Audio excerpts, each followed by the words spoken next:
You're 44. You've been putting 5% into your pension supplement account since you started because 5% was a number on the form 15 years ago and you never once went back to change it. You teach 7th grade art in a school in Pittsburgh's West End, the kind where the kiln has been getting fixed next semester for 3 semesters running. Sunday night, your partner's asleep on the couch with the TV still on, and you're at the counter with her laptop because yours is upstairs and you don't want to go get it. The email from Fidelity has been sitting unread for 6 days. Quarterly statement available. You know what it is before you open it, which is exactly why you haven't. $34,900. Current trajectory to 67. About $310,000. You look up what you'd actually need. Combined household income around $76,000. 70% of that funded the standard way means a nest egg near $1.33 million. $310,000 against $1.33 million. You mute the TV without asking her. She doesn't wake up. You sit there in the blue light doing the subtraction in your head twice. Like it might come out different the second time. It doesn't. The rewind. You were 23 your first year teaching, $31,000 a year, and the retirement form asked you to pick a percentage. You picked 0. There would be time. You were 23 and 23-year-olds have an infinite amount of time, or so it felt.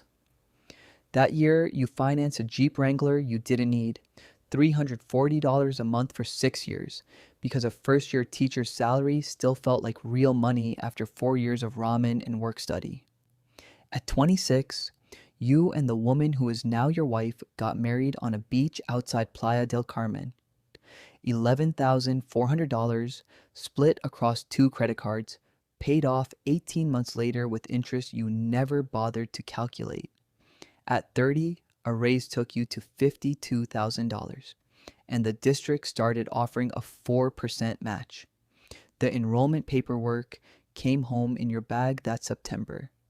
It went into the filing cabinet in the spare room under a growing stack of old student portfolios you kept meaning to return. And it stayed there 2 full years until you found it again while looking for something else and threw it out, unopened a second time, embarrassed at yourself in an empty room where nobody could see it.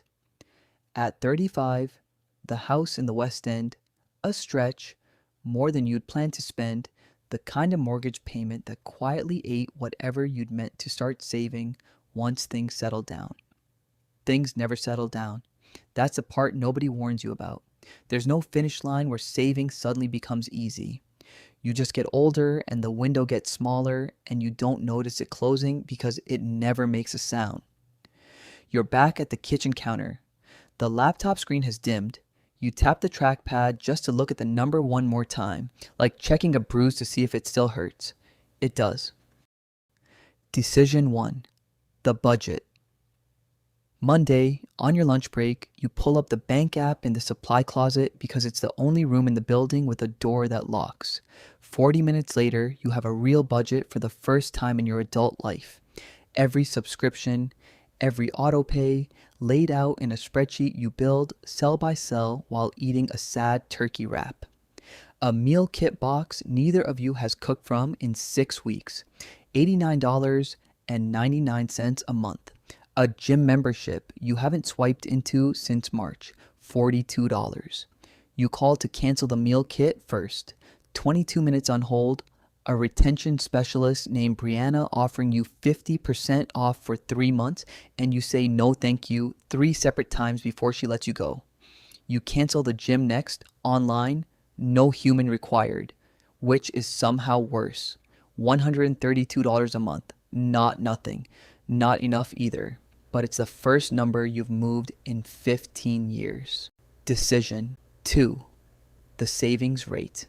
Tuesday night. You run the number that actually scares you. What happens if you take that 5% to 10%? An extra $380 a month, roughly, out of a paycheck that already feels stretched thin over groceries and your daughter's orthodontist. Over 23 years at a reasonable return, that alone adds something close to $200 $65,000 to whatever you're already tracking toward. You know exactly what $380 a month means before you finish the sentence in your head. No more Hilton Head in April, 4 years running, the same rental, the same week your sister-in-law's family joins you. You don't decide that night. You decide Thursday, standing in the shower, water going cold, and you don't cry about it. You just stand there a beat too long before you turn the water off. You change the contribution percentage from the pension portal on your phone. Standing in the school parking lot before first bell. 10%. Confirm. You put the phone in your bag and go teach glazing technique to 26 12-year-olds like nothing happened. Decision 3, the investment allocation. Your account has been sitting in something called a conservative growth fund since 2011. 60% bonds, 40% stock, because someone at a benefits fair 15 years ago told you conservative sounded responsible and you never looked at it again. 23 years until you need this money. That's not a conservative timeline. That's a timeline of someone who can afford to lose some ground short term for a lot more ground long term, and right now you're doing the opposite. Left alone at the current mix, you're leaving something like $150,000 of long run growth on the table over that same stretch.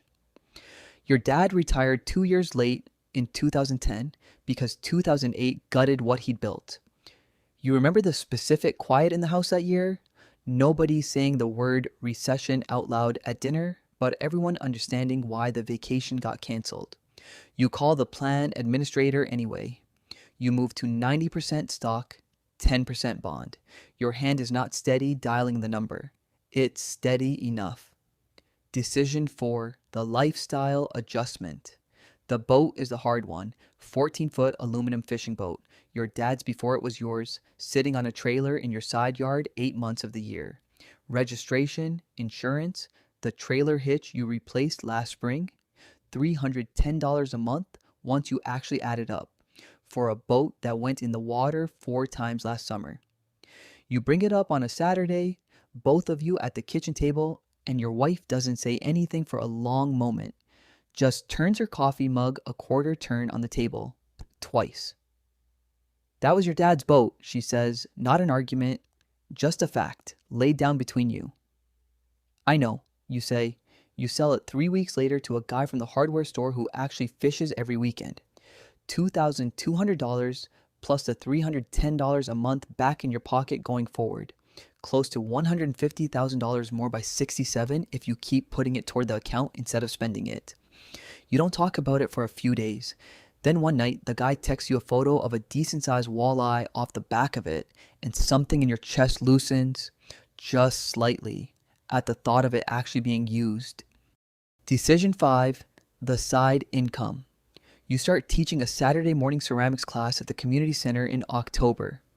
2 hours, $35 a head, 8 students most weeks. After the studio fee, it nets you close to $400 a month. It doesn't feel like sacrifice the way the other 4 decisions did. It feels like using a muscle you'd forgotten you had. You're better at teaching adults to center clay on a wheel than you expected, and one of your Saturday students, a retired postal worker named Gerald, tells you in November that you should have been doing this for money years ago. You set up automatic transfers straight from the class payment into your account. $400 a month, invested instead of spent, for the 22 years you've got left. Run at a reasonable return. That alone is close to another $230,000 by the time you're 67. You don't tell Gerald that number. You just say thanks and set the next batch of mugs to fire. The new trajectory. Late January, kitchen counter again, your wife's laptop again, the same seat you were sitting in the night this started. You run it all together this time. The 10% contribution, the reallocation, the boat money, the ceramics class, all of it compounding in the same direction instead of against each other. The projection that read $310,000 in October now reads closer to $1.1 million. Not everything you need. Closer to it than you were 4 months ago by a margin that would have sounded impossible in October. The gap between $310,000 and $1.33 million has stopped feeling like a cliff and started feeling like a hill. You don't feel triumphant. You feel something quieter than that. The specific, undramatic certainty of someone who has watched a number move because they moved it 5 separate times on purpose. You close the laptop. Your wife's actually awake this time, watching you from the couch.